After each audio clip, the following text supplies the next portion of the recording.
وفقني الله سبحانه وتعالى، ويشاء أن يكون التوفيق من المستندات التي حصلت عليها من وزارة الداخلية نفسها. يعني حضرتك كان في مستندات من وزارة الداخلية نفسها؟ مستندات بمجمل كل وجوه الإنفاق في بعثة الحج، والإنفاق كان المبلغ المؤكد واليقيني ما أنفقته بعثة الحج على حجيج الرحمن 228 مليون وكسر، يعني بضعة آلاف مليون وكسر في الجنيه، وما تم تحصيله الحجاج من واقع المستندات عدد 30,632 حج، 12,000 من كل حج، 363 مليون مجموع ما تم تحصيله من الحجاج. والفارق هنا رقم مؤكد أيضا، وهو 135 مليون بواقع 4,458,000 أخذت من الحج، ولم يقدم أي مستند ممكن أن أقول أنها صرفت فيه. وهذه المستندات معي حاليا، ولم أخرج في أي رقم عما جاء بمستندات وزارة الداخلية. هذا اعتبرته بعيدا عن الاستجواب وبعيدا عن الشق الجنائي وغيره، اعتبرت أن التزام تعاقدي خلت به وزارة الداخلية بعقد مدني محرر بينها وبين حجيج الرحمن. هذا الإخلال نتج عنه هذا المبلغ، ممكن نعتبره فائض عند وزارة الداخلية مستحق الأداء لهؤلاء الحجاج، وأعلنت في الصحف أن أنا مستعد أن أقيم دعوة قضائية كي نسترد هذا المبلغ بواقع 4,458، بالإضافة ل 42 جنيه مقسمة على الحجاج، لأنه في فارق بين من نزلوا في مكة في جدة عن طريق الطيران ومن نزلوا في المدينة. الفارق بين جدة والمدينة مبلغ وعادل 42 جنيه، فإجمالي المبلغ كله 4,350 جنيه. نعم فهمت. طب النقطة اللي بعديها ونسأل النائب سعد عبود، لو الزمن رجع بيه للخلف تحديدا ما قبل الاستجواب، هل كنت تفكر كثيرا قبل تقديم الاستجواب؟ أنا استهللت استجوابي وقلت بأنه لا ينبغي لأحد في هذا البلد أن يغضب مما لم يغضب منه رئيس الجمهورية، وأمثل هذا الشعب، وحيث تكون المسؤولية تكون المساءلة. قلت هذا آنذاك، وبالتالي ليس من حق أحد أن يغضب مما لم يغضب منه رئيس الجمهورية، لأنه كان يرى هذه الجلسة وطلب الدكتور فتحي السرور وقال له يردوا على سعد عبود في البيان. وبالتالي ما دمت أنا دي سابقة برلمانية في مساءلة الرئيس، فليس لأحد بعد الرئيس أن يغضب أو يتمرد أو يستعلي، أو ده كلام قلته في بداية وأنا بخر السودان. طبعا هم انزعجوا طبعا. نعم.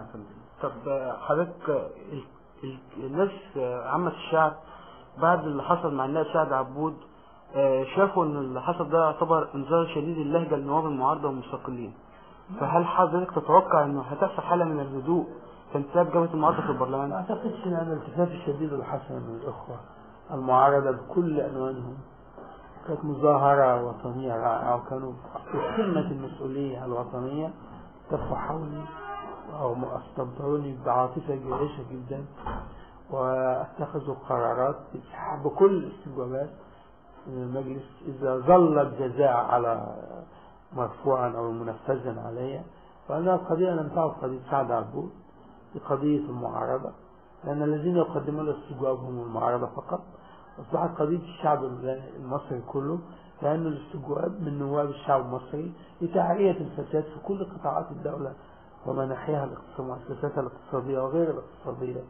وبالتالي لم أجد جزعا أو خوفا أو وجلا من أي حد، ولكنني نريد أن نمنع هذا، لأنه المستجوب حينما يتقدم بالاستجواب واستشعر أي خوف أو وجل أو جزع لن يستطيع أن يقدم استجواب، لأنه اتهام لمن يستجوب سواء رئيس الوزراء أو وزير، وهذا الاتهام إذا شعر النائب بأنه يعقبه مساءلة لن يتمكن من تقديم هذا الاتهام، وأن هذه مخالفة صريحة لنص الدستور ومخالفة لما جرت عليه برلمانات العالم، حتى البرلمانات غير الراسخة في الديمقراطية والتي تأخذ دساتير شكلا لا تجرؤ بأي حال من الأحوال على أنها تكشف نفسها في هذا الوضع. هم بضعة من الحمقى ورثوا الدكتور سرور، وأنا قلت هذا كلام الدكتور سرور، أنت هتشيل هذه الورثة اللي ورثوها لك هؤلاء الحمقى، وأنتوا بحماقتهم عايزين يعملوني بطل. حين ذاك هو حتى ضحك وقال يا سيدي واحنا مش هنعملك بطل، لأن يعني كنت قبل الاستجواب أنا استشعرت طبعا ما يدبر لي أنا ذاك. نعم. حضرتك النائب سعد عبود دلوقتي لو موجود في مكتب بريد وحب يوجه بعض الرسائل، وقلنا له أول رسالة يوجهها لوزير الداخلية، هيحب يقول فيها إيه؟ المفترض أنهم عين الشعب الذي تحرص، وبالتالي فلا يجب أن تغمض هذه العين وتلتف إلى تكوين الثروات أو الاستعلاء أو التعذيب أو فأنا أقول له كف عن هذا، لأن التاريخ لن يرحمه ولن يرحم أمثاله. نعم. الرسالة الثانية حضرتك لو تحب توجهها للنائب محمد عمدة تقول له فيها إيه؟ محمد عمدة شاب واعد ينتظر مستقبل كبير، وهذا قلت له موقف يتصرف بفطرة وعفوية ونقاء على أعلى ما يمكن النقاء، وده زميل فاضل كان بالنسبة لي صد عني هجوم البعض، بل إنه عرض نفسه للمساءلة البرلمانية تأييدا ومساندة لي. أحييه وينتظر هذا الشاب المحترم مستقبل واعد في سماء الحياة البرلمانية وغير البرلمانية. الرسالة الثالثة لو كانت للنائب حمدين صباحي والزملاء المعارضة تحب تقول لهم ايه؟